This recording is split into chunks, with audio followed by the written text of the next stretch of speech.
안녕하십니까. 커말 2급 필기 강사권호석입니다. 자, 2012년 1회 스프레드시트 일반 기출문제 풀이 시작하겠습니다. 자, 첫 번째 문제 설명드리겠습니다. 자, 아래 워크시트에서 엑셀이 80점 이상인 인원수를 구하는 수식으로 옳은 것은, 자, 함수에 대한 문제인데요. 자, 함수는 우리 스프레드시트에서는 절대로 빠질 수 없는 그런 파트가 되겠습니다. 자, 그리고 함수 특강을 통해서 제가 충분히 이제 함수에 대해 설명을 다 드렸습니다. 뭐 카운트 함수가 무엇이냐, 뭐 디카운트가 무엇이냐, 각각의 함수의 정의 말씀드리고 사용 방법들도 꼼꼼하게 제가 다 체크를 해드렸어요. 실습을 하면서 다 보여드렸습니다. 그렇기 때문에 함수 관련돼서 문제를 보다가 이해가 안 될 때는 특강의 내용을 꼭 한번 확인을 해 보십시오.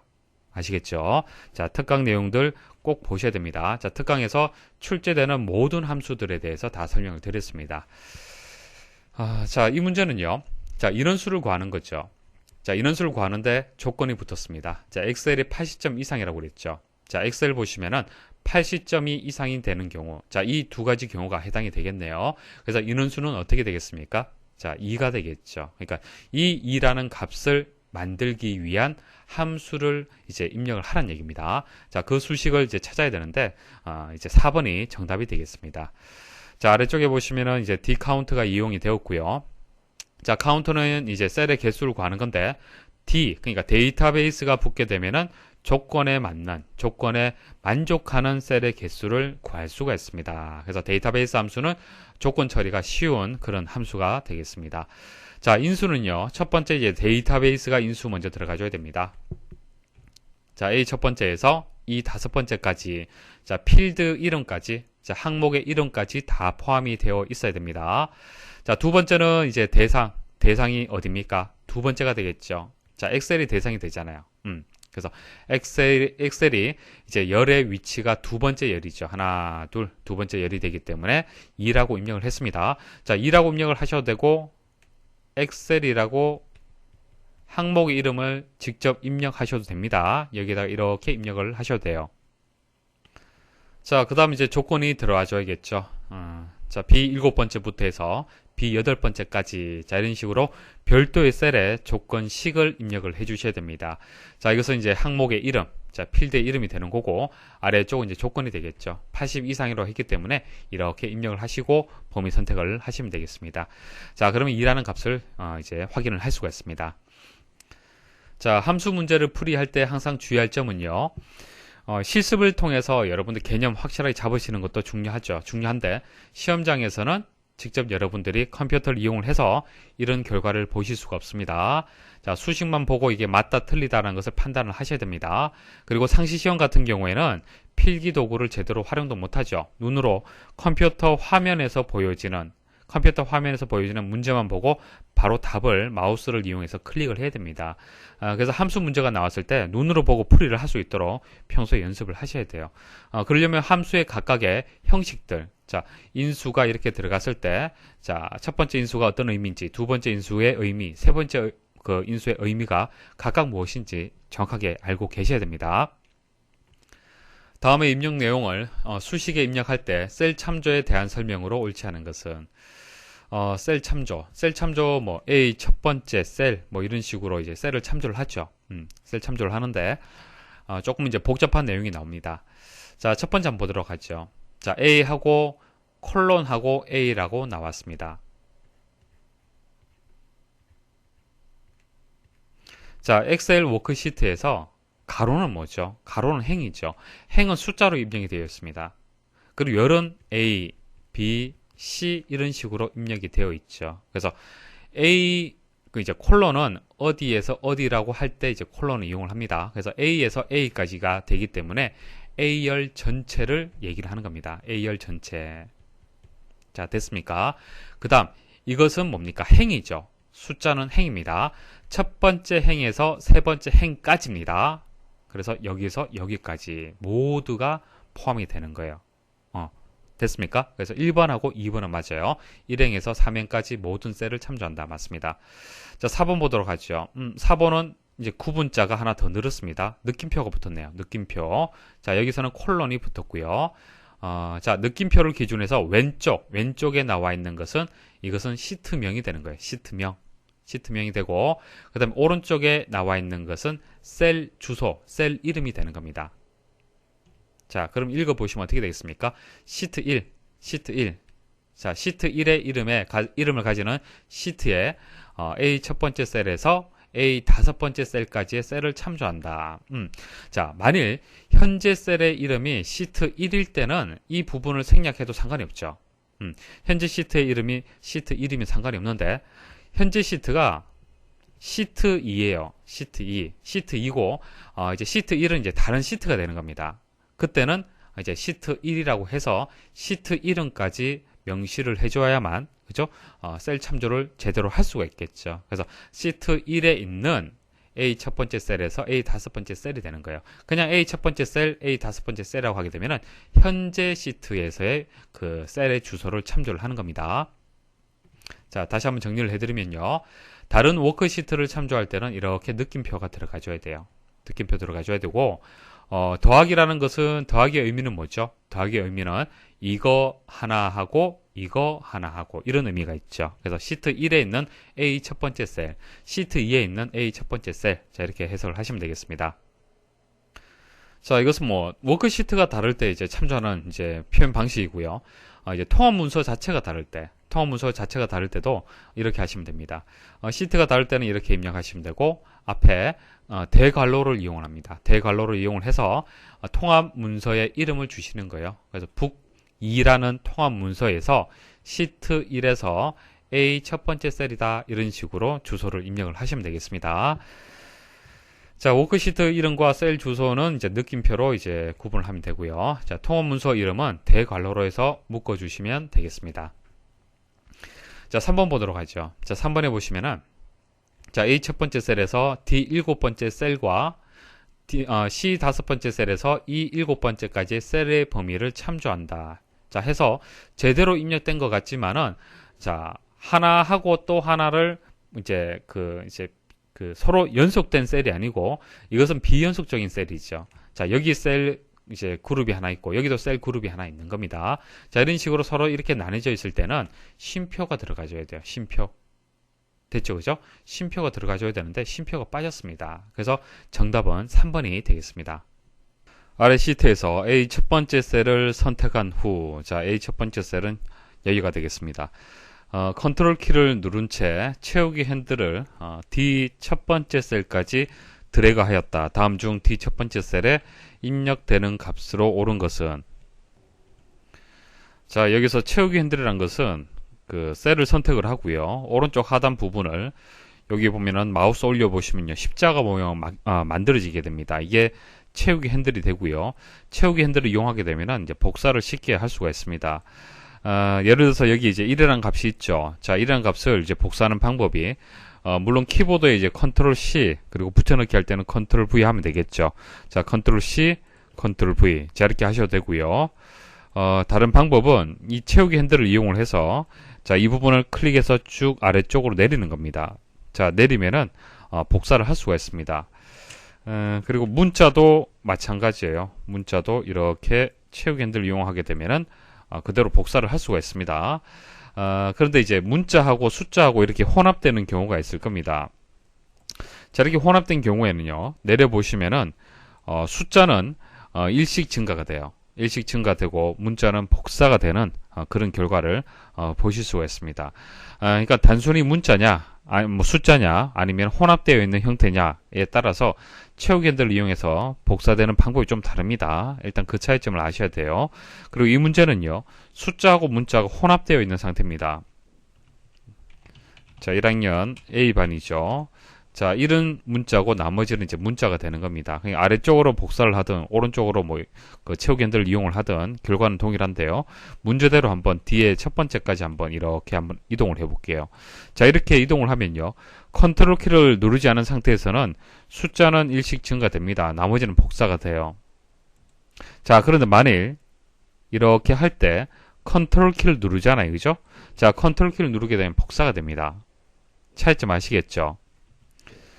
자, 그래서 여기도 마찬가지죠. 1학년 A반이 되는 겁니다. 자, 컨트롤 키를 누르면 복사가 된다는 거. 자, 복사가 카피잖아요, 그죠? 자, C 기억을 하시면은 여러분들 오래 하실 수가 있을 겁니다. 다음 중 참조의 대상 범위로 사용하는 이름에 대한 설명으로 옳은 것은, 자, 이름에 대해서 나왔네요. 자, 오른쪽 그림을 보시면은 이해하기 쉬울 겁니다. 자, 여기서 여기까지의 범위를요. 물론 sum 함수를 이용을 할 때 범위를 여기서 여기까지 선택을 해서 A 첫 번째부터 해서 A 네 번째까지다 이렇게 선택을 할 수도 있어요. 범위 설정을 할 수도 있습니다. 하지만은 만일 이 범위를 자주 사용을 한다 그러면은 별도 이름을 주는 거죠. 자, 범위 선택을 해서 이름 상자에다가 수학이라고 입력을 하게 되면은 sum 함수를 이용을 할 때 그냥 수학만 이렇게 입력을 하게 되면은 동일한 결과를 보실 수가 있는 겁니다. 그래서 셀의 범위는 사실 A 첫 번째에서 A 네 번째라는 것은 사람이 좀 기억하기 어렵잖아요. 그렇죠? 그래서 수학 값들의 집합일 경우에는 수학이라고 이름을 따로 주고 영어일 때는 영어 이런 식으로 이름을 주게 되면은 좀 더 분석하기가 쉽고 입력하기도 쉬울 겁니다. 자, 그래서 이름의 정의. 자, 이름 정의는요. 자주 사용하는 셀이나 셀의 범위에 이름을 지정하여 수식이나 함수에 쉽게 사용할 수 있도록 하기 위해서 사용을 하는 겁니다. 자, 이름을 작성하는 규칙이 있어요. 이름을 작성하는 규칙이 있는데요. 자, 이런 것은 사실 암기를 할 수밖에 없고요. 시험장 가시기 전에 이런 내용들은 꼭 점검을 하고 한 번 더 훑어보시고 시험장 가셔야겠죠. 자, A 첫 번째처럼 셀 주소와 같은 형태의 이름을 사용할 수 없다. 이거 당연한 얘기 아닙니까? 자, 셀 주소는요, 엑셀에서 인식하도록 A 첫 번째라고 입력을 하면요, 딱 정해졌습니다. 그죠? 딱 정해졌는데, 이름을 A 첫 번째라고 하고 범위 설정은 이렇게 해두면 되겠습니까? 엑셀에서 제대로 판단을 할 수가 없잖아요. 그래서 셀 주소와 같은 이런 이름은 사용할 수 없고요. 첫 글자는 문자나 당연히 문자 들어올 수 있고, 자, 밑줄만 쓸 수 있고, 자, 밑줄은 사용할 수 있어요. 밑줄 사용할 수 있습니다. 나머지 글자는 문자, 숫자, 밑줄, 마침표를 사용한다. 같은 통합 문서에서 동일한 이름을 중복하여 사용할 수 없다. 왜 그럴까요? 이름이라는 것은 중복해서 사용할 수가 없죠. 같은 통합 문서에서는 이제 이름을 중복해서 사용할 수 없습니다. 이거 하나 기억을 하십시오. 시트 내에서 동일한 이름을 사용할 수 없는 것은 당연하고 다른 시트, 그러니까 시트 1번, 시트 2번이 있잖아요. 그죠? 그럼 여기도 수학 사용할 수 있느냐? 안 된다는 얘기예요. 시트도 달라도 안 되고요. 통합 문서가 달라야 돼요. 통합 문서 자체가 달라야만 이름은 사용할 수 있습니다. 그래서 같은 통합 문서라는 얘기는 시트 내에서 같은 이름을 주든가, 시트가 다를 때 그때 이름을 같은 이름을 주든지 그런 경우를 얘기를 하는 거죠. 자, 중복해서 사용할 수가 없고요. 대수 문자를 구분하지 않고요. 최대 255자까지 지정을 할 수 있습니다. 자, 기억하셔야겠습니다. 자, 이름에 대한 설명으로 옳은 것은, 자, 이름 정의 시 첫 글자는 반드시 숫자로 시작해야 된다. 아니죠. 밑줄이나 이제 문자로 시작을 해야 됩니다. 2번, 시트가 다를 경우에는 이름 상자를 이용하여 동일한 이름을 지정할 수 있다라고 했는데 아니죠. 시트 안 된다고 말씀을 드렸습니다. 시트가 달라도 안 돼요. 통합 문서가 달라야 됩니다. 자, 이름 정의 시 영문자는 대소문자를 구분함으로 주의해야 된다. 구분하지 않습니다. 대부분의 이름들은 대소문자 구분 안 해요. 자, 여기서 이름이라는 얘기는 여기서 이름이 아니고요. 파일의 이름을 정한다든지, 우리가 이제 엑셀에서 여러 가지 이름을 정의하는 경우가 많잖아요. 그죠? 시트의 이름을 정의한다. 통합 문서의 이름을 정의한다. 그때를 말씀을 드리는 겁니다. 그래서 엑셀에서 이름을 정의한다고 했을 때는 보통은 대소문자를 구분하지는 않습니다. 정렬할 때도 마찬가지고요. 기본적으로는 대소문자 구분하지 않습니다. 자, 이름은 기본적으로 절대 참조로 대상 범위를 참조한다. 이거 맞는 설명이 되겠네요. A 첫 번째에서 A 네 번째까지라고 정의를 하게 되면 이것은 고정이 됩니다. 고정이 되기 때문에 절대 참조로 이제 참조가 되는 거죠. 다음 중 페이지 설정 대화 상자를 이용한 머리글, 바닥글 편집에 대한 설명으로 옳지 않은 것은, 자, 머리글, 바닥글을 입력하는 방법, 직접 한번 실습을 해보시면 가장 좋습니다. 실습을 할 건데요. 일단 머리글, 바닥글에서 머리글에다가 한번 입력을 해보겠습니다. 자, 머리글에다가 가운데 구역에는 1, 자, 1을 입력하는데 이 1의 의미가 페이지를 뜻하는 거예요. 첫 번째 페이지는 이렇게 표시가 되고 두 번째 페이지는 이렇게 표시가 되도록 입력을 하도록 하겠습니다. 그리고 왼쪽에는 그 기사 포스트의 로고, 그러니까 이미지, 그림이 되겠죠. 자, 그림을 한번 삽입하도록 하고요. 오른쪽에는 그 텍스트를 입력을 할 겁니다. 자, 기사 퍼스트라고 텍스트를 입력을 하는데 일반적인 텍스트의 그 서식하고는 좀 다릅니다. 좀 굵죠. 굵게 되어 있고 앞에 앰프센트라고 기호가 하나 붙었네요. 한번 이렇게 입력을 해보도록 하겠습니다. 자, 페이지 레이아웃에 가시면은 이제 페이지 설정 버튼이 있죠. 자, 클릭하시면은 머리글 바닥글이 있습니다. 자, 머리글을 이제 입력을 하시면 되는데 지금 이제 이런 식으로 입력을 하시려면은 이제 여러분들이 직접 이제 편집을 해야 됩니다. 그렇지 않으면은 여기서 원하는 대로 선택을 하나 하시면 되는데, 자, 이것은 엑셀에서 제공하는 이제 머리글 입력 양식이 되는 거죠. 이런 입력 양식 외에 사용자가 직접 입력하고 싶다. 그럴 때는 이제 편집을 누르셔야 됩니다. 자, 머리글 편집 누르시고요. 한번 입력을 해볼게요. 자, 왼쪽 구역에는 이제 그림 파일을 가지고 오도록 하겠습니다. 자, 그림 파일은 그림 삽입이라는 버튼이 있습니다. 자, 이 버튼을 단추를 클릭을 하십시오. 자, 그림 하나 선택하고 삽입 누르시면 되겠죠. 누르시면은 이제 그림이 삽입이 됐는 거예요. 조금 뒤에 미리 보기 상태에서 확인을 할 수가 있습니다. 자, 그런데 이제 샵에서 앰프센터에서 그림이라고 해서 대괄호로 이렇게 묶여져 있죠. 그러니까 개체라든지 어떤 그 형식들을 가지고 올 때는 이렇게 큰 괄호로 해서 묶여집니다. 자동으로 이렇게 입력이 되는 거고 앰프센터가 앞에 붙습니다. 자, 가운데 구역에는 이제 1페이지 해서 왼쪽하고 오른쪽은 이제 하이픈이 붙는 거죠. 근데 여러분들 생각에는 이렇게 입력하면 될 것 같죠? 안 됩니다. 왜냐하면은 자, 이것은 그냥 숫자 1의 의미가 아니고 첫 번째 페이지, 두 번째 페이지, 세 번째 페이지, 페이지가 바뀌면 그때마다 숫자가 바뀌어야 돼요. 단순히 이렇게 입력해서는 안 됩니다. 그래서 페이지를 입력을 해 주셔야 되는 거예요. 현재 페이지를 입력을 하시려면은 두 번째 이제 단추를 입력을 하시면 됩니다. 클릭 한번 해보십시오. 자, 두 번째 단추를 클릭을 하면요, 이 단추가 페이지 번호를 삽입하는 명령 단추가 되겠습니다. 오른쪽에는 이제 전체 페이지 수를 삽입할 수 있어요. 전체 페이지 수. 그래서 보통 이제 전체 페이지 수에서 몇 번째 페이지다. 그런 식으로 각각의 페이지를 머리글, 바닥글 설정하는 경우가 있잖아요. 그죠? 그렇지만 여기서는 일단 페이지 번호만 입력을 하도록 하겠습니다. 자, 페이지 번호 입력하면은 이제 그림 입력했을 때와 동일하죠. 자, 앰프센터 들어가고 대괄호 안에 페이지 번호라고 이렇게 입력이 되었습니다. 자, 이렇게 입력이 되면은 이 페이지 번호가 각각의 페이지마다 1페이지, 2페이지, 3페이지 이렇게 바뀌게 되는 겁니다. 자, 오른쪽 구역에는 자, 하나 남았죠. 가운데 구역에서 하나 남은 것은 하이픈 빠졌죠. 하이픈. 자, 띄어쓰기 한번 주시고, 띄어쓰기 한번 주시고, 하이픈 이렇게 주도록 하겠습니다. 자, 연속해서 자, 이런 식으로 하이픈 주시면 안 됩니다. 자, 보세요. 자, 앞에 같은 경우에는 앰프센터가 있기 때문에 표시는 되는데 뒤에는 지금 페이지 번호하고 대괄호 다음에 바로 이제 하이픈이 있잖아요. 그죠? 이 하이픈은 표시가 안 돼요. 보세요. 자, 현재 미리 보기 상태에서 보시면은 어떻습니까? 앞에는 하이픈이 붙었지만은 뒤에는 하이픈이 없죠.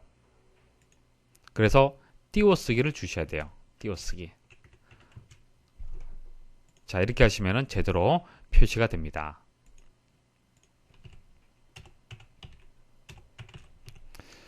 기사 퍼스트. 자, 여기까지 입력을 하시면은 그냥 기사 퍼스트라고 서식의 변화 없이 입력이 되고요. 자, 서식을 한번 바꿔주도록 하겠습니다. 전체를 선택을 하셔도 되고 일부를 선택하셔도 됩니다. 자, 일단 선택을 하시고 여기서 텍스트 서식이 있습니다. 클릭하십시오. 클릭하시면은 글꼴을 선택을 할 수 있습니다. 자, 이런 식으로 좀 더 크게 됐죠. 자, 앞에 앰프센터를 하나 넣고 싶어요. 그래서 앞에 넣었습니다. 자, 제대로 보여지는지 한번 보도록 하죠. 없어지죠. 기자가 없어지면서 나머지 글자밖에 표시가 안 됩니다. 자, 앰프센터는 좀 특별한 구분자 역할을 하기 때문에 그렇습니다. 그래서 한 번 더 입력을 해 주셔야 돼요. 한 번 더 입력을 하시면은 앞에 앰프센터 문자가 그대로 표시가 됩니다. 자, 주의하셔야겠죠. 자, 앰프센터는 앞에서 보시면 아시겠지만은 대괄호하고 이런 식으로 연결해주는 그런 역할을 하는 겁니다. 그래서 두 개를 입력을 해야만 하나가 화면에서 표시가 되는 겁니다. 자, 입력된 서식을 이제 변경하려면은 텍스트 서식이라는 이제 단추를 클릭을 해서 설정을 변경하면 되고요. 그림 같은 경우에는 그림 서식도 단추가 있습니다. 클릭을 해서 변경을 하시면 되겠습니다. 자, 문제 보시면 옳지 않은 것을 찾는 겁니다. 자, 1번 보도록 하죠. 서식을 지정할 텍스트를 블록 설정하고 자, 이것은 뭡니까? 자, 이것은 그 텍스트 서식 단추가 되겠죠. 자, 텍스트 서식 단추를 클릭하여 글꼴 서식을 지정할 수 있다. 맞습니다. 그림이 있는 구역에 커서를 놓고 자, 조금 전에는 이제 왼쪽에 있었습니다. 머리글 왼쪽에 있었죠. 그러면 구역이 왼쪽, 가운데, 오른쪽 있잖아요. 그죠? 그래서 먼저 선택을 하셔야 돼요. 먼저 선택을 하고, 자, 왼쪽 구역이다. 구역을 먼저 커서로 놓고, 그 다음, 이제 그림, 이제 서식 단추를 클릭을 해서 그림 서식을 지정을 하시면 되겠습니다. 4번, 머리글 또는 바닥글 내용에 앰프센트 문자를 포함시키려면 앰프센트를 이중으로 사용을 해야 된다. 맞습니다. 자, 3번, 페이지 번호를 1, 그리고 왼쪽, 오른쪽에 하이픈, 이렇게 표시를 하려면요. 앰프센트가 먼저 들어왔는데 이거 아니죠. 앰프센트가 먼저 들어와서는 안 됩니다. 앰프센트는 항상 대괄호 하고 이렇게 붙어 다닙니다. 그래서 정답은 아래쪽처럼 이렇게 입력을 하셔야 돼요. 그래서 3번이 이제 정답이 되겠습니다.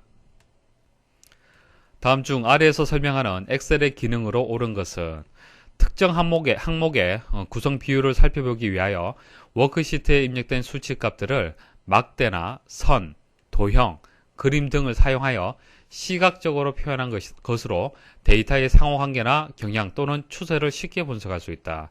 뭐 쉬운 문제네요. 그죠? 자, 이게 차트가 되겠죠. 데이터를 시각적으로 표현하는 방법이 이제 차트가 되겠습니다. 피벗 테이블은 데이터를 요약하고 분석하는 도구가 되는 거고, 시나리오는 결과를 분석하고 예측하는 거고요. 목표값 찾기는 시나리오의 반대죠. 입력값을 예측하는 기능이 되겠습니다. 데이터 표는요, 입력값의 변화에 따라서 결과값의 변화를 표 형태로 이제 나타낼 수 있는 그런 기능이 되겠습니다. 매크로는 일련의 조작을 자동적으로 실행하는 그런 기능이 되겠습니다. 다음 중 엑셀의 매크로 사용에 대한 설명으로 옳지 않은 것은, 자, 1번 보시면요. 리본 메뉴에 개발도구 탭의 표시 여부는 엑셀 옵션에서 선택할 수 있다. 자, 개발도구 탭은 그 최초에 설치했을 때는 없습니다. 일반적으로 잘 사용하지 않기 때문에 개발도구 탭은 보여지지 않고요. 자, 이것을 이제 보여지게 하려면은 오피스 단추를 일단 먼저 클릭을 하시고 엑셀 옵션에 가시면은 기본 설정이 있고요. 거기서 리본 메뉴의 개발도구 탭 표시라는 것을 선택을 하셔야만 개발도구 탭을 보실 수 있고 매크로를 설정을 할 수 있습니다. 자, 1번은 맞죠? 자, 2번.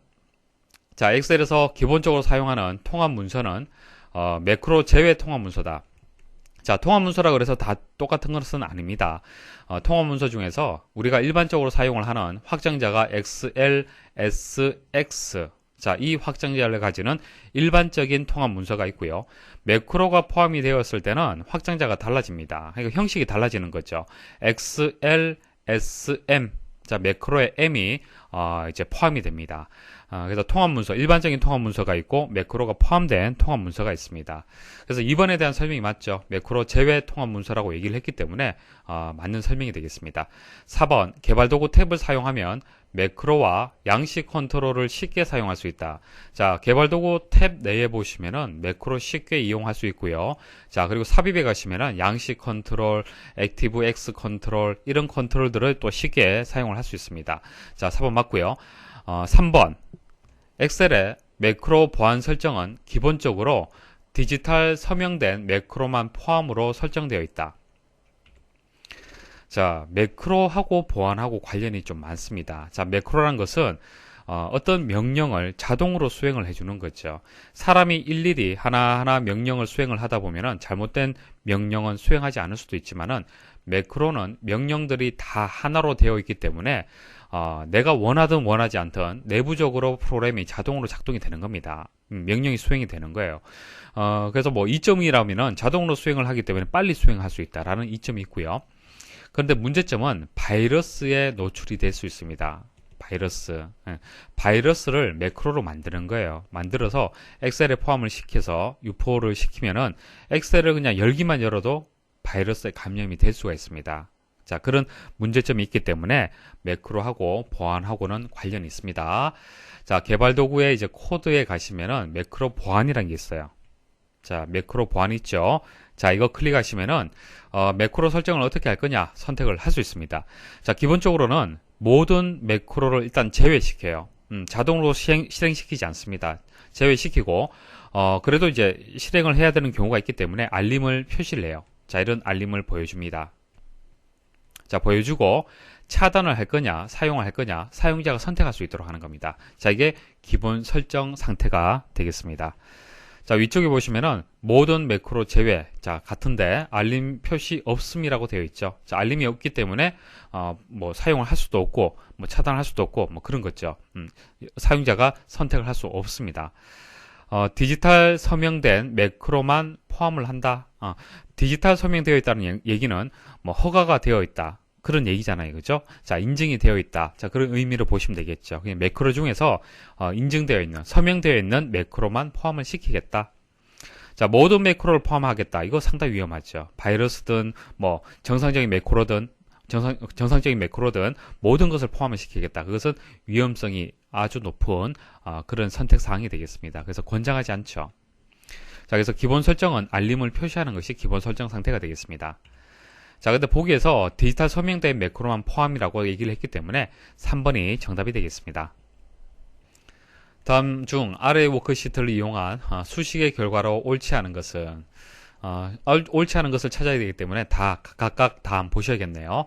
자, 에버리지 함수는 평균을 구하는 거죠. 평균을 구하는데 A 두 번째부터 A 여섯 번째라고 그랬습니다. 자, 근데 여기서 숫자로 들어있는 것은 문제가 안 되는데 이렇게 true처럼 논리값이 입력이 되어 있을 때 이거 어떻게 평균 계산이 될까요? 자, 에버리지 함수는요 상식적으로 생각하시면 됩니다. 자, 숫자가 들어있는 셀만 계산하시면 돼요. 그래서 10, 20, 30, 40을 다 더해서 하나, 둘, 셋, 네 개잖아요. 그죠? 그러니까 true 자체를 아예 빼버리는 거예요. 대상에서 빼버리고 4로 나눠주는 겁니다. 그래서 4로 나누게 되면은 25가 맞죠. 자, 그 다음 3번. 3번도 그대로 에버리지 함수를 이용을 했네요. A 두 번째부터 A 네 번째 그리고 A 여섯 번째 이렇게 선택을 했습니다. 뭐 결과는 1번하고 동일할 수밖에 없겠죠.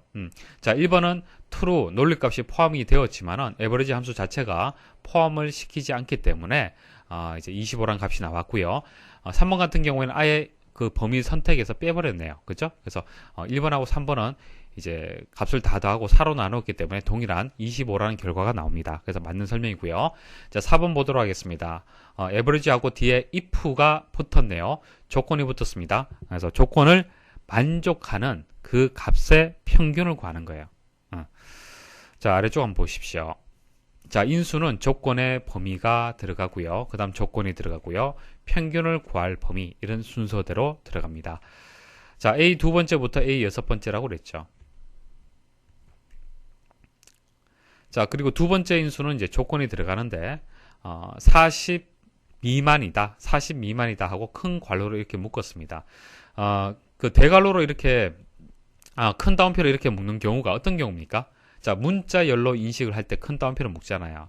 자, 이것은 숫자라고 볼 수 있지만 숫자 아닙니다. 왜냐하면 부동어가 붙었기 때문에 그래요. 40은 숫자지만은 부동어가 붙었기 때문에 이것은 전체는 문자열로 인식을 해야 됩니다. 그래서 큰 따옴표로 조건을 처리를 해줘야 됩니다. 자, 근데 뒷부분에 평균의 범위가 포함이 안 됐죠.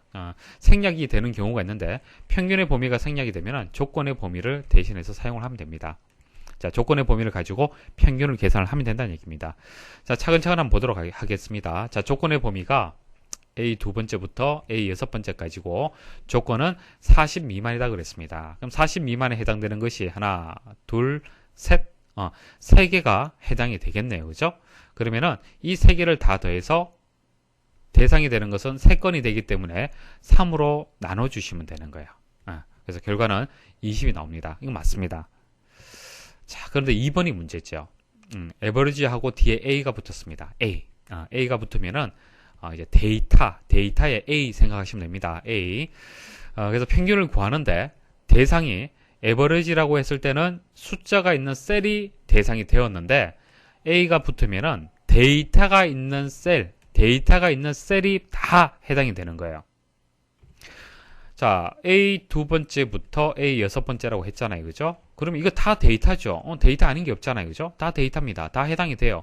일단 5로 나누어야겠네요. 하나, 둘, 셋, 넷, 다섯 건행이 되기 때문에. 맞습니까? 자, 그럼 10 더하기 20, 30, 40 하고, 자, 이 true를 어떻게 또 처리를 할 거냐? true는요, 숫자로 바꾸게 되면 1입니다. 1. true는 1이고요. false는 0입니다.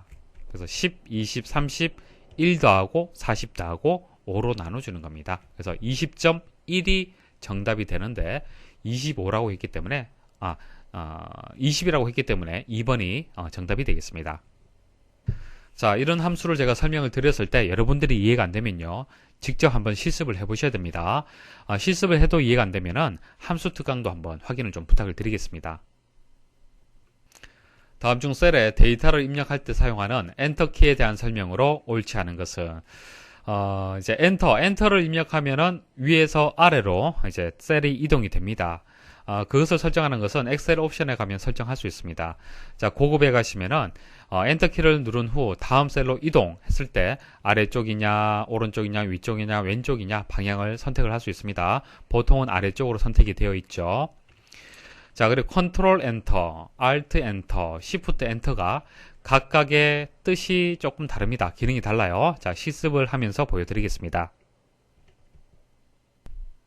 자, 데이터를 입력을 하고요. 여기서 엔터 입력을 하면은 아래쪽으로 이동이 되죠. 아래쪽으로 이동이 됩니다. 그런데 입력을 할 때 컨트롤 키를 같이 이용을 할 겁니다. 자, 컨트롤 키를 같이 입력을 할 때는요, 여러 개의 데이터를 동시에 입력할 때 이용을 하는 겁니다. 자, 범위 선택을 하시고 권우석이라고 입력을 하고 그냥 엔터 입력하시면 안 되고 컨트롤 엔터 입력을 하는 겁니다. 그럼 동일한 값을 여러 범위에 같이 입력을 할 수 있습니다. 자, Alt가 붙게 되면 강제로 줄 바꾸면 되는 겁니다.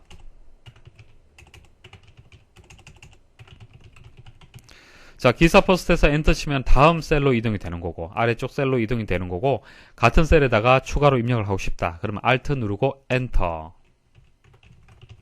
자, 여기서 엔터 하시면은 다음 셀로 이동이 되는 거죠. 그래서 하나의 셀에 강제로 줄 바꾸면 할 때는 Alt 키를 같이 눌러주시면 됩니다. 자, Shift 엔터는 엔터의 반대쪽으로 셀이 이동이 됩니다. 자, 엔터는 아래쪽이잖아요. 그죠? 그리고 여기서 Shift 누른 상태에서 엔터를 입력을 해보겠습니다. 위쪽으로 이동이 됐네요. 자, 보기 한번 보도록 하죠. 1번 엑셀 옵션의 고급 편집 옵션에서 엔터 키를 누를 때 이동할 셀의 방향을 지정할 수 있다. 엑셀 옵션 고급 편집 옵션에서 선택을 할 수 있습니다. 2번 여러 셀을 선택하고 값을 입력한 후 컨트롤 엔터 키를 누르면 선택된 셀에 동일한 값을 입력할 수 있다. 컨트롤이 붙으면 동일한 값 입력할 수 있고요. 셀의 값을 입력하고 Alt 엔터 키를 누르면 해당 셀 내에 줄을 바꿔 입력할 수 있다. 강제적으로 줄 바꿀 때 사용을 하고요. 자, 셀의 값을 입력하고 Shift 엔터를 누르면 셀을 한 번에 두 칸씩 빨리 이동할 수 있다. 아니죠. 엔터를 눌렀을 때 방향하고 반대로 이동이 되는 겁니다. 4번이 정답이 되겠네요. 다음 중 아래 차트에 대한 설명으로 옳지 않은 것은, 자, 보기 1번 세로 축의 주 단위가 20으로 설정되어 있다. 자, 주 단위가 뭐죠? 자, 세로축 한번 보십시오. 자, 0에서 20, 20에서 40, 40에서 60. 그래서 이제 단위가 20으로 되어 있습니다. 이게 주 단위가 되는 거죠. 자, 축서 시에 가시면은 뭐 최소값, 뭐 최대값, 주 단위 설정할 수 있습니다. 여기서는 최소값은 0이 되는 거고 최대값은 100이 되는 거고 0과 100 사이의 간격, 그러니까 주 단위는 이제 20으로 설정이 되어 있는 상태입니다. 그래서 1번이 맞는 설명이고, 자, 2번 데이터 계열은 4개로 구성되어 있다. 데이터 계열은요, 범례하고 같습니다. 범례 보시면 아실 수 있는 거예요. 자, 하나, 둘, 셋, 3개잖아요. 그쵸? 그래서 3이라고 해야 되는데 4라고 했기 때문에 틀렸습니다. 자, 범례 위치는 아래쪽에 있다. 맞는 얘기고요. 주 단위에 가로 눈금선이 표시되어 있다. 자, 이게 주 단위가 되는 거고, 자, 이 가로 눈금선이 되는 거죠. 자, 설정되어 있죠? 표시되어 있습니다. 그래서 4번에 대한 설명도 맞습니다. 자, 주 단위, 주 눈금선을 이제, 설정하는 방법은요. 차트 도구에서 레이아웃, 눈금선에 가시면은 기본 가로 눈금선이 있습니다. 여기서 주 눈금선을 선택을 하시면 되고, 없음을 선택하게 되면 표시가 안 되는 겁니다. 아래 그림의 조건부 서식에 의해 셀의 배경색이 변경된 결과이다. 다음 중 A 두 번째에서 C 다섯 번째 영역에 설정된 조건부 서식의 규칙으로 옳은 것은? 자, 색이 바뀐 그 영역을 한번 비교를 해 보십시오. 색이 바뀐 경우, 바뀌지 않은 경우로 서로 비교 판단하시면 되겠죠.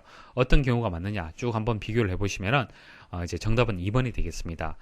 B 두 번째 셀하고요. C 두 번째 셀, B 두 번째 셀하고 C 두 번째 셀하고 더해서 170 이하, 170 이하냐 그것을 판단하는 겁니다. 그러니까 나머지는 더해서 170이 초과한다는 얘기죠. 그래서 조건을 만족할 때 이렇게 바탕색의 이제 값을 바탕색의 색을 바꿔주는 겁니다. 그래서 2번이 정답이 되는데 다 비슷한데 차이점이 뭡니까? 이 달러 표시가 어디에 있느냐 이게 중요한 거죠. 참조를 표시할 때 절대 참조를 표시할 때 달러 표시가 붙는데 이거 어디에 붙어야 되느냐 그게 중요한 겁니다. 자, 주의할 점은 열 이름 앞에다가 달러 표시가 붙어야 되는 겁니다. 그래서 열 이름 앞에 붙은 것이 2번이 되는 거죠. 자, 나머지 내용 한번 보도록 하겠습니다. 자, 조건부 서식 주의사항을 말씀을 드리면요. 필드명을 제외하고 범위 지정을 해야 됩니다. 범위 지정을 할 때요. 여기서부터 여기 실제 데이터만 범위 선택을 해서 조건부 서식 적용을 해야 됩니다. 그래서 여기 보시면은 A 두 번째에서 C 다섯 번째라고 그랬잖아요. 자, 수식 입력 시 등호, 반드시 수식일 때는 등호 들어간 게 당연하고요. 자, 조건을 지정할 때 조건의 결과는 true 또는 false로 나와야 된다. 당연한 얘기 아니겠습니까? 자, 이렇게 수식 입력이 되었는데, 자, 이 조건이 만족하면은 true, 만족하지 않으면은 false로 명확하게 구분이 돼야만 색을 줄 거냐 말 거냐 판단할 수 있잖아요. 자, 행 전체의 서식이 지정이 될 때는 달러 표시가 열 이름 앞에 붙어야 됩니다. 알파벳 앞에 붙어야 됩니다. 자, 해당 셀이 여러 개의 조건을 동시에 만족하는 경우 모두 적용이 됩니다. 자, 첫 번째 조건부 서식은요. 바탕색을 이제 배경색을 바꿔주는 거였고요. 두 번째 조건은요. 이제 그 서식, 그러니까 글자의 텍스트의 서식을 진하게 한다든지 크기를 바꿔준다든지 이런 거였습니다. 그러면은 바탕색도 배경색도 바뀌고 서식도 변경이 된다는 얘기입니다. 모두 적용이 돼요. 만족을 한다라면은. 자, 그렇지만은 서식이 겹치는 경우, 어떨 때는 노란색, 어떨 때는 연두색 이런 식으로 조건을 배경색을 가지고 조건을 여러 개를 줬어요. 그랬을 때 여러 개 조건 중에서 또 만족하는 조건이 또 중복해서 있을 수가 있잖아요. 자, 그럴 때는 바탕색이라는 것은 한 가지밖에 적용을 못하기 때문에 우선순위가 높은 한 가지밖에 적용이 안 됩니다. 자, 우선순위가 높다는 얘기는요. 조건을 지정할 때 제일 마지막에 가장 나중에 지정한 조건일수록 우선순위가 높습니다. 조건부 서식에서 1, 2, 3, 4 했을 때 네 번째 마지막에 지정한 것이 우선순위가 가장 높다. 그렇게 기억을 하시면 되겠습니다. 다음 중 홍길동의 성적표에서 컴퓨터 과목들의 점수 변동에 따르는 전체 평균 점수의 변화 과정을 구하고자 할 때 사용할 도구로 적절한 것은 데이터표가 정답이 됩니다. 자, 데이터표가 왜 필요한지만 아시면은 쉽게 이해를 하실 겁니다. 자, 데이터표란 것은 특정 값의 변화에 따른 결과값의 변화 과정을 표로 만든 겁니다. 자, 아래쪽에 예시를 보시면요. 자, 매출액은 고정되어 있습니다. 자, 7만원이라고 고정이 되어 있는데 세율은 바뀔 수가 있죠. 9.5%, 7.5%, 8.5%, 10.5% 이렇게 바뀔 수가 있습니다. 자, 9.5%일 때는 세금이 이렇게 계산이 됩니다. 자, 물론 여기에는 수식이 입력되어 있겠죠. 자, 7만원 곱하기 9.5% 그렇게 되어 있을 겁니다. 수식 입력되어 있고요. 자, 그럼 7.5%일 때는 얼마냐? 8.5%일 때는 얼마냐? 10.5%일 때는 얼마냐? 이런 세금의 변화 과정을 표로 만드는 것이 데이터표가 되는 거예요. 이해하시겠죠? 그래서 컴퓨터 과목의 점수 변동, 예시에서는 세율 변화가 되겠죠. 세율의 변동, 변동에 따른 전체 평균 점수의 변화 과정. 자, 이것은 데이터표를 이용하시면 되겠습니다. 다음 중 데이터의 정렬에 대한 설명으로 옳지 않은 것은 정렬 기준은 최대 64개까지 지정할 수 있다. 자, 정렬 기준. 자, 이것을 기준 추가를 하게 되면은 64개까지 지정할 수 있습니다. 그렇게 여러분들 기억하셔야 되고요. 기본적으로 위에서 아래로 행 단위로 정렬이 되죠. 자, 이렇게 필드명이 이렇게 새겨 있고 데이터가 쭉 있으면은 이렇게 뭐 표 형태로 되어 있든 이렇게 입력이 되어 있겠죠, 그죠? 그러면 이 첫 번째 데이터, 이 값들이 하나의 행으로 해서 하나의 묶음으로 해서 아래쪽, 위쪽으로 해서 이동이 되면서 정렬이 됩니다. 자, 그래서 행 단위라는 얘기가 맞습니다. 2번 숨겨진 열이나 행은 정렬 시 이동되지 않으므로 데이터를 정렬하기 전에 숨겨진 열과 행을 표시하는 것이 좋다. 숨김 처리할 수가 있죠. 행이나 열을 숨기게 할 수 있는데 숨겨져 있는 상태에서는 정렬하면은 정렬이 제대로 안 됩니다. 그래서 그것을 해제를 하고 숨겨진 열과 행은 표시를 하고 난 뒤 정렬하는 것이 맞습니다. 3번 영문자, 대소문자를 구분하여 정렬하는 기능을 제공하며 오름차순으로 정렬하면 대문자가 우선순위를 갖는다. 이거 설명 틀렸네요. 그죠? 자, 앞부분은 설명이 맞는데 오름차순, 자, 오름차순 정렬되면 낮은 것부터 해서 높은 것 순서대로 되는 겁니다. 그렇기 때문에 소문자가 먼저 들어오고요. 그 다음 대문자가 들어와야 돼요. 그래서 대문자가 우선한다는 설명이 틀렸죠. 소문자가 우선을 하는 겁니다. 자, 그래서 내림차순일 때 이제 그 순서를 여러분들 기억을 하시면 됩니다. 그래서 내림차순일 때 한글 먼저 들어오죠. 그리고 영문 대문자, 그 다음에 영문 소문자예요. 그리고 특수문자 숫자, 그리고 빈셀, 공백 순서가 되겠습니다. 4번 사용자 지정 정렬 기능을 이용하여 셀 색 또는 글꼴 색 기준에서 정렬할 수 있다. 여기 보시면은 정렬 기준에 보통 우리는 값을 선택을 하는데요. 셀의 색이라든지 글꼴 색이라든지 셀 아이콘을 기준해서 정렬을 할 수가 있습니다. 그래서 4번은 맞는 설명이고요. 다음 중 픽업 테이블 보고서에 대한 설명으로 옳지 않은 것은, 자, 픽업 테이블은 대량의 데이터를 이제 요약을 빨리 하게 해주는 그런 기능이 되는 겁니다. 그러니까 일일이 이제 요약하는 보고서를 만드는 것이 아니고 엑셀에서 기능을 제공해 주죠. 쉽고 빠르게 요약된 정보를 보고서 형태로 해서 만들어주는 그런 이제 기능이 되겠습니다. 자, 실제 예시를 가지고 설명 좀 드리고 문제를 풀이하도록 하겠습니다. 자, 현재 시트에 나와 있는 데이터는 이제 기본 데이터가 되겠습니다. 자, 부서명, 직위, 성명 이런 식으로 해서 각각의 항목에 대한 데이터를 나열을 한 거죠. 쭉 입력을 한 겁니다. 자, 이것을 가지고 이제 뭐 직위별로 해서 뭐 기본급의 뭐 평균이라든지 뭐 직급 수당의 합계라든지 뭐 부서명의 기준 가지고 어떻게 뭐 또 합계를 구한다, 이런 것들을 하나의 보고서 형태로 좀 보기는 어렵습니다. 그래서 이것을 이제 삽입에 가시면은 픽업 테이블이라는 기능이 있죠. 그래서 이 기능을 이용하게 되면은 이런 형태로 해서 만들 수가 있습니다. 자, 위쪽에 보시면은 이제 부서명이라고 되어 있는데요. 현재 모두라고 되어 있잖아요. 모두라고 되어 있으면은 모든 데이터들을 대상으로 해서 보고서 형태로 만든 겁니다. 여기서 이제 필터링 할 수 있습니다. 생산부만 확인 누르시면은 생산부에 대한 값들만 이렇게 보고서 형태로 볼 수도 있고, 또 다른 부서 혹은 전체로 해서 이렇게 선택을 할 수 있습니다. 그래서 이 부분을 보고서 필터라고 합니다. 보고서 필터의 기능 아시겠죠? 내가 원하는 데이터만 선택할 수 있잖아요. 그죠? 그래서 보고서 전체가 이 값을 기준해서 필터링 되어서 보고서 형태로 보여집니다. 그래서 보고서 필터라고 하고 뒤에 필드라고 붙습니다. 필드, 보고서 필터 필드라고 합니다. 됐죠? 그 다음 여기 보시면 직이라고 이렇게 나와 있잖아요. 이것은 행이죠. 행값이지 않습니까? 그래서 행필드라고 하고요. 자, 성명은 뭡니까? 열이죠. 그래서 열필드라고 합니다. 열필드.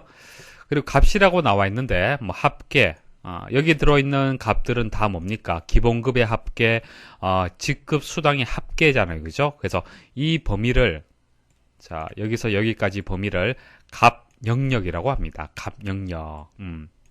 자, 아래쪽에 보시면은 기본급하고 직급 수당을, 자, 시그마, 그냥 합계를 구해준 거죠. 그래서 값 영역이라고 하고, 자, 이것을 값 필드다. 값 필드. 자, 필드라는 것은 표시된다는 얘기입니다. 항목명이라고 보시면 돼요. 자, 픽업 테이블의 구성 요소를 다시 한번 정리를 해드리겠습니다. 자, 금방 말씀을 드렸지만 제일 상단에 있는 것은, 자, 이 데이터에서 필터링 할 수 있는 겁니다. 필터링. 자, 이름을 가지고 또 필터링 할 수도 있겠죠. 뭐 예시에 따라서 달라지는데, 그래서 1번을 이제 필터를 하기 때문에 보고서 필터라고 하고요. 뒤에 필드라고 붙습니다. 필드. 그리고 그 전공이 되겠네요. 여기서는 전공이 이제 행으로 이렇게 나열이 되어 있죠. 그래서 행 필드 혹은 행 레이블이다. 자, 그 다음 지역이네요. 이것은 열이 되겠네요. 열 레이블 혹은 열 필드. 자, 그리고 여기서는 갑 영역이 되겠습니다. 갑 영역이 되고, 갑 필드는 자, 컴퓨터 일반에 대한 합계, 컴퓨터 일반 과목에 대한 합계를 여기에다가 표시를 한 겁니다. 그래서 컴퓨터 일반의 합계 이 부분은 이제 갑 필드가 되고, 이 부분을 갑 영역이라고 이제 부르는 겁니다. 그래서 각각의 이제 구성 요소의 이름은 여러분들이 좀 알고 계셔야 돼요. 자, 보기 한번 보도록 하겠습니다. 자, 옳지 않은 것을 찾는 겁니다. 자, 1번. 픽업 테이블 보고서는 대량의 데이터를 빠르게 요약하는 데 사용할 수 있는 대화형 테이블이다. 자, 요약 정리할 수 있는 그 기능이 픽업 테이블 기능이 되는 거고요. 대화형 테이블이란 것은 보고서 이제 필터해 보시면은 내가 원하는 형식으로 해서 얼마든지 보고서 형태를 바꿔줄 수가 있겠죠. 서로 대화하듯이 마치 엑셀하고 대화하듯이 내가 원하는 형태로 해서 보고서 형태를 바꿀 수가 있습니다. 그것을 대화형이다 그렇게 얘기를 하는 겁니다. 자, 3번 픽업 테이블 옵션에서 하위 수준 데이터의 확장 축소에 사용하는 플러스와 마이너스 단추의 인쇄 여부를 설정할 수 있다. 자, 무슨 얘기냐면은 픽업 테이블을 만들다 보면은 자, 여기 보면 김기윤 사원 그리고 김기윤 요약이라고 이렇게 나와 있죠. 그리고 이 마이너스 표시되어 있습니다. 자, 이것을 클릭을 한번 하게 되면은 김기윤에 대한 요약이 없어집니다. 자, 플러스를 다시 한번 클릭을 하게 되면 또 추가가 되죠. 이런 식으로 하위 데이터를 표시하거나 표시하지 않을 수도 있습니다. 이 설정을 지금 얘기를 하는 거고요.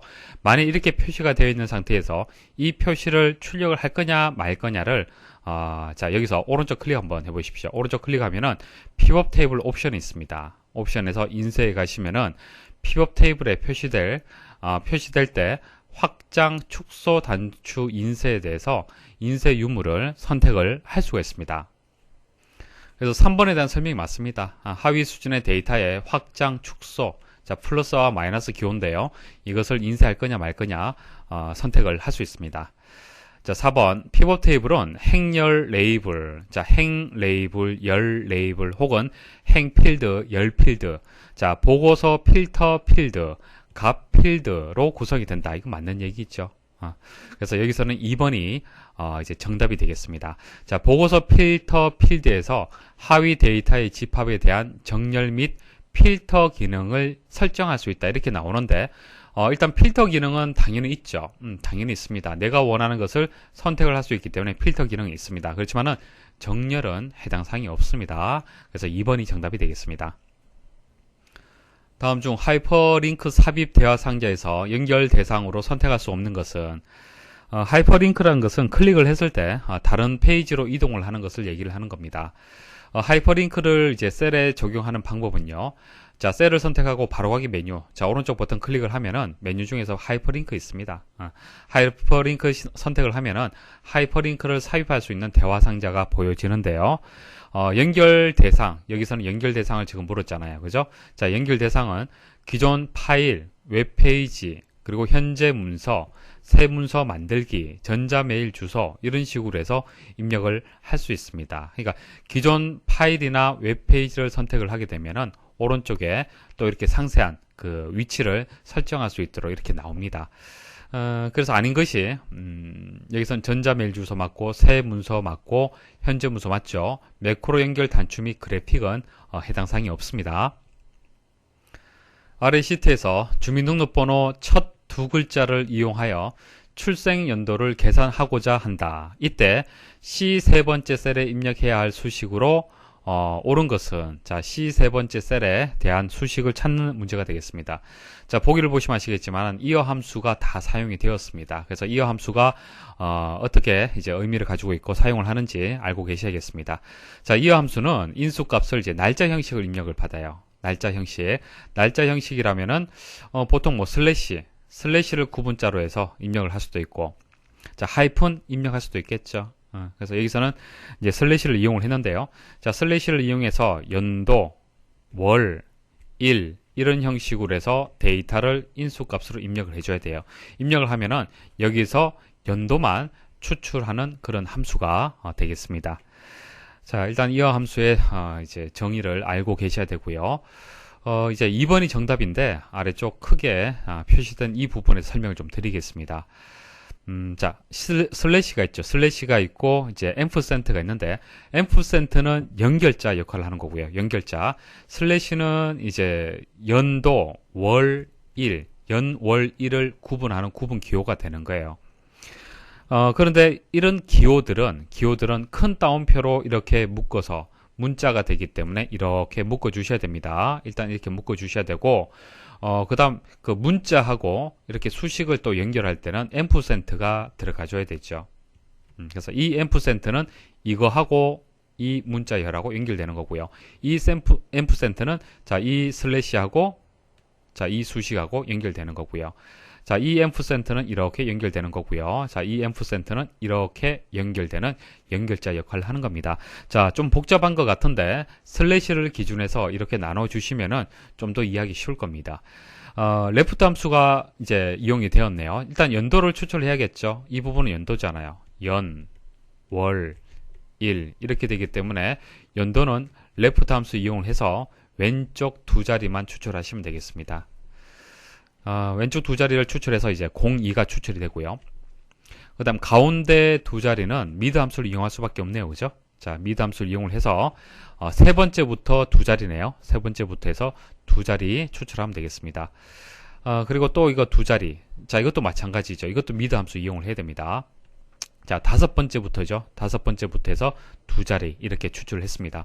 그럼 추출한 결과는 02, 08, 05 자, 두 자리씩 떼어내서 연, 월, 일. 자, 슬래시가 들어가서 날짜 형식으로 이렇게 만들어 준 겁니다. 자, 날짜 형식을 만들어서 여기서 연도만 추출을 하고요. 앞에 2000이 자동으로 붙는 거죠. 그래서 2002가 이렇게 출력이 되는 겁니다. 그래서 2번이 정답이 되겠습니다. 다음 중 매크로 기록에 대한 설명으로 옳은 것은 매크로 이름의 첫 글자는 반드시 문자여야 하며 나머지는 문자, 숫자, 공백 문자 등을 사용할 수 있다. 자, 매크로 이름의 정의에 대해서 지금 설명이 나오는데 자, 보십시오. 자, 매크로 이름은요. 첫 글자는 반드시 문자가 들어와줘야 됩니다. 첫 글자는 반드시 문자 들어와야 되고요. 두 번째부터는 문자, 숫자, 밑줄 가능해요. 여기서 주의할 점은 공백은 안 됩니다. 공백을 입력할 수 없습니다. 매크로 이름에는 공백 들어갈 수 없습니다. 근데 공백 들어간다라고 했기 때문에 1번은 틀렸습니다.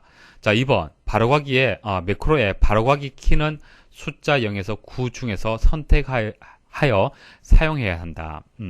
자, 바로가기 키는요. 보통 뭐 입력하지 않아도 뭐 매크로 기능을 사용하는 데는 문제는 없습니다. 추가적인 이제 입력 사항이 되는 거고요. 입력을 하려면은 영문자로 입력을 해야 돼요. 숫자 아닙니다. 3번 선택된 셀의 위치에서 매크로가 실행되도록 하려면 상대 참조로 기록해야 된다. 자, 일단 그 보기를 잘 이해를 하셔야 돼요. 자, 선택된 셀의 위치에서 그 말은 자, 워크시트에서 셀이 여러 개 있잖아요. 여러 개 있어요. 일단 매크로를 정의할 때는 이 위치에 정의를 했습니다. 자, 이 위치에 정의를 했는데 선택된 셀의 위치라고 했기 때문에 내가 여기 선택을 했어요. 여기에다가 매크로를 정의를 하고 싶다는 얘기잖아요. 그러면은 자, 이 위치에다가 무조건적으로 매크로가 실행되는 것은 절대 참조죠. 위치가 바뀌지 않는 것은 절대 참조로 매크로가 기록이 된 겁니다. 그런데 임의의 위치에다가 매크로가 실행되도록 하려면요. 이것은 상대 참조로 기록을 해야 돼요. 그래서 매크로 기록을 선택을 하게 되면은 절대 참조로 기억이 되는 거고 상대 참조로 기록이 선택이 되면은 이제 상대적으로 그러니까 상대 참조가 되는 겁니다. 현재 셀에서 매크로가 적용이 되는 겁니다. 그래서 3번에 대한 설명은 맞습니다. 4번 매크로를 기록 중 개발도구 탭 코드 그룹에서 매크로 기록 버튼을 클릭하면 매크로 기록이 완료된다. 자, 매크로를 기록하고 매크로를 이제 완료하는 순서만 아시면 되는데 매크로를 기록할 때는 기록 버튼 누르고 매크로 기록하죠. 쭉 작업합니다. 작업하고 끝났다는 것을 어떻게 이제 어떤 버튼을 눌러줘야 되는 겁니까? 자, 개발도구 탭에 코드 그룹에 매크로 기록 버튼이 아니죠. 이 버튼이 아니죠. 이 버튼이 아니고 기록 버튼 누르게 되면 이 기록 버튼은 기록 중지라는 버튼으로 바뀌게 됩니다. 바뀌게 되죠. 그래서 매크로 기록 버튼을 클릭하는 것이 아니고 기록 중지 버튼을 클릭을 해서 매크로 기록을 완료를 해야 된다. 이렇게 설명을 해야 됩니다. 그래서 여기서는 3번이 정답이 되겠습니다. 다음 중 부분합 기능을 이용하여 구할 수 있는 각 집단의 특성값이 아닌 것은 자, 오른쪽 그림을 통해서 말씀을 드릴게요. 일단 그 엑셀에 있는 부분합이라는 기능은요. 전체 데이터를 자, 부분이 이제 그룹이 되는 거예요. 자, 부분으로 분류해서 분석을 좀 쉽게 할 수 있도록 도와주는 그런 기능이 되겠습니다. 자, 일단 오른쪽 그림은요, 부분합이 적용된 결과가 되는데요. 일단 부분합이 적용되지 않으면 이 내용은 없습니다. 이 내용은 없고요. 이제 이렇게 데이터가 나열되어 있을 때 합격 여부를 기준으로 합격 여부를 이제 부분으로 그룹으로 분류를 하고 싶다라고 생각을 했을 때, 자, 불합격자와 합격자를 이제 나눌 수가 있겠죠. 자, 이렇게 나누는 것은 정렬을 통해서 쉽게 나눌 수가 있습니다. 하지만은 그 분석된 결과를 만들어내는 것은 부분합 기능을 이용을 해야 돼요. 그래서 부분합 기능을 이용하게 되면은 불합격자 개수가 몇 개인지, 합격자 개수가 몇 개인지, 전체 개수는 몇 개다. 이런 식으로 한눈에 어떤 분석된 결과를 볼 수가 있습니다. 이게 부분합의 기능이 되는 겁니다. 자, 이렇게 해서 금방 말씀드린 것은 개수를 구한 것이죠. 개수 외에도 여러 가지 어떤 결과를 만들어낼 수가 있습니다. 그래서 부분합에서 사용할 수 있는 함수라고 보통 얘기를 하는데요. 자, 합계를 구할 수도 있고요.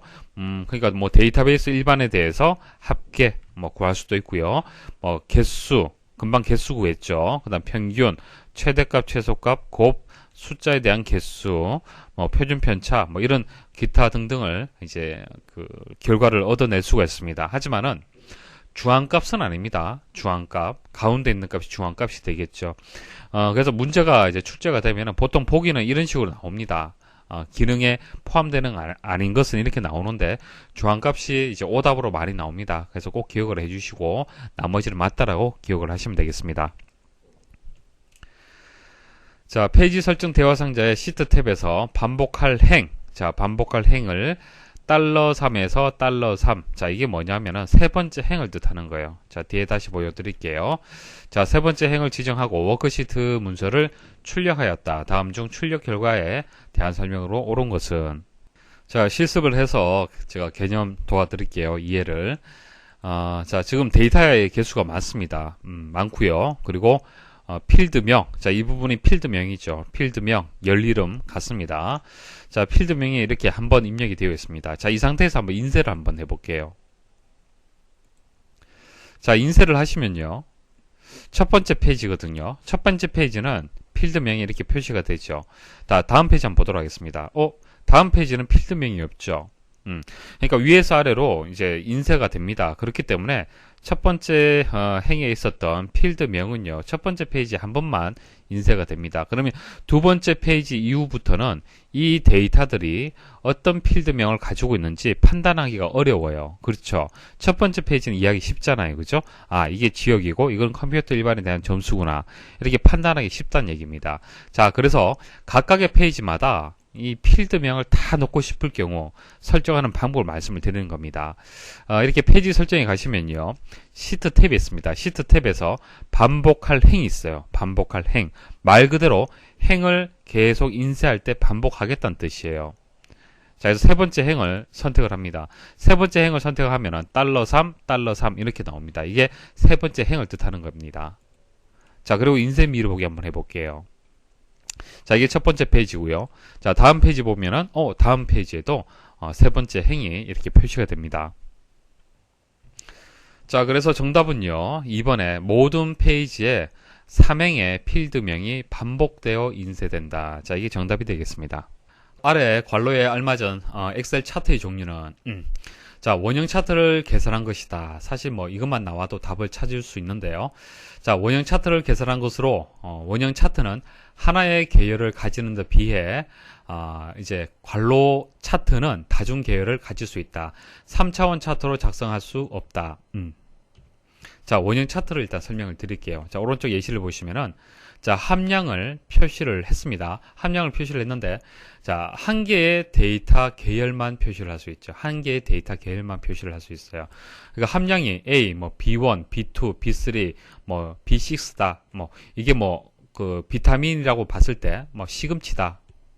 그럼 시금치에 대한 함량을 이렇게 원형 그 차트로 표현을 한 겁니다. 그러니까 대상 자체가 하나밖에 안 돼요. 원형 특성상 하나밖에 안 됩니다. 그러니까 하나를 가지고 비율을 강조할 때, 비율을 서로 비교할 때 그때 사용하는 것이 원형이죠. 근데 도넛형 같은 경우에는 자, 이런 원형이 여러 개가 겹쳐져 있습니다. 도넛 형태로 해서. 그래서 바깥쪽에는 뭐 시금치, 뭐 안쪽에는 뭐 두부 이런 식으로 함량을 여러 개의 데이터 계열을 가지고 표시를 할 때 그때 사용을 하는 겁니다. 그래서 원형의 단점을 보완한 것이 도넛형이 되는 겁니다.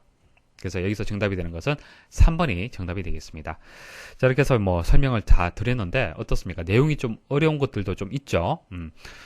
항상 문제를 풀이할 때 그 해당 문제만 풀이를 해서는 절대로 안 됩니다.